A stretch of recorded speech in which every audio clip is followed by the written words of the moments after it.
1971 সালের যুদ্ধ, প্রাকৃতিক দুর্যোগ, জাতিসংঘের মিশন আর 2024 সালের জুলাই আন্দোলন। প্রতিটি বড় সংকটে একটি প্রশ্ন ঘুরে ফিরে আসে: বাংলাদেশ সেনাবাহিনীর ভূমিকা কী?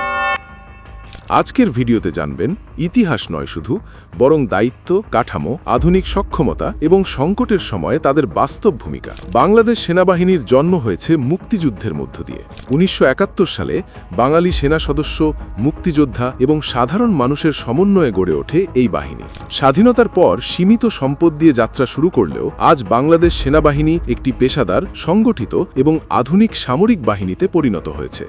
সেনাবাহিনীর আসল দায়িত্ব কী? অনেকে মনে করেন সেনাবাহিনীর কাজ শুধু যুদ্ধ করা, কিন্তু বাস্তবে তাদের দায়িত্ব আরও বিস্তৃত। প্রধান দায়িত্ব তিনটি: 1. দেশের সার্বভৌমত্ব ও ভৌগোলিক অখণ্ডতা রক্ষা, 2. জাতীয় নিরাপত্তা নিশ্চিত করা, 3. প্রয়োজনে বেসামরিক প্রশাসনকে সহায়তা করা। গুরুত্বপূর্ণ বিষয় হল, রাষ্ট্রের নির্দেশনা ছাড়া সেনাবাহিনী কোনো রাজনৈতিক বা প্রশাসনিক সিদ্ধান্ত নেয় না। তারা একটি সম্পূর্ণ নির্দেশনা ভিত্তিক ও পেশাদার প্রতিষ্ঠান।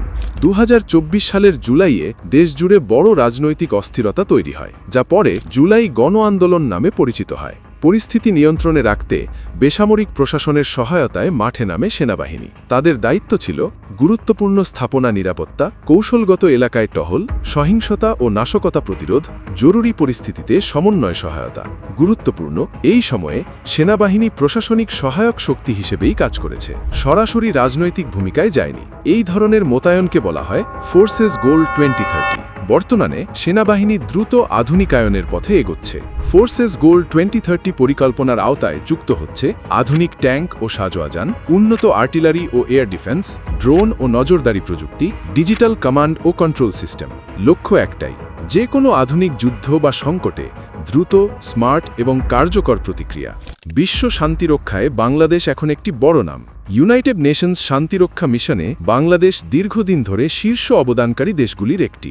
আফ্রিকার বিভিন্ন সংঘাতপূর্ণ এলাকায় বাংলাদেশি সেনারা কাজ করছে শান্তি প্রতিষ্ঠা, বেসামরিক নাগরিকদের সুরক্ষা, রাস্তা ও অবকাঠামো নির্মাণ, চিকিৎসা সহায়তা।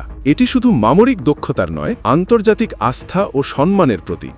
ঘূর্ণিঝড়, বন্যা, ভূমিধস, যে কোনো দুর্যোগে সবার আগে যাদের দেখা যায় তারা হলো সেনাবাহিনী। উদ্ধার অভিযান, ত্রাণ বিতরণ, অস্থায়ী আশ্রয় নির্মাণ, চিকিৎসা সহায়তা, সব ক্ষেত্রেই তাদের ভূমিকা গুরুত্বপূর্ণ।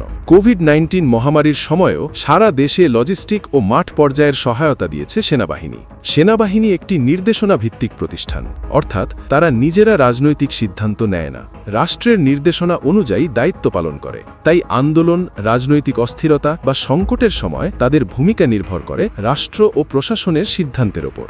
যুদ্ধ থেকে শান্তি, দুর্যোগ থেকে আন্দোলন, দেশের প্রতিটি সংকটে নীরবে কাজ করে যাচ্ছে একটি শক্তি। বাংলাদেশ সেনাবাহিনী শুধু প্রতিরক্ষার বাহিনী নয়, এটি রাষ্ট্রের স্থিতিশীলতা, নিরাপত্তা এবং আস্থার একটি গুরুত্বপূর্ণ স্তম্ভ। আর ভবিষ্যতে প্রযুক্তি, পেশাদারিত্ব এবং দ্রুত প্রতিক্রিয়ার সক্ষমতা নিয়েই এই বাহিনী এগিয়ে যাচ্ছে নতুন চ্যালেঞ্জের দিকে।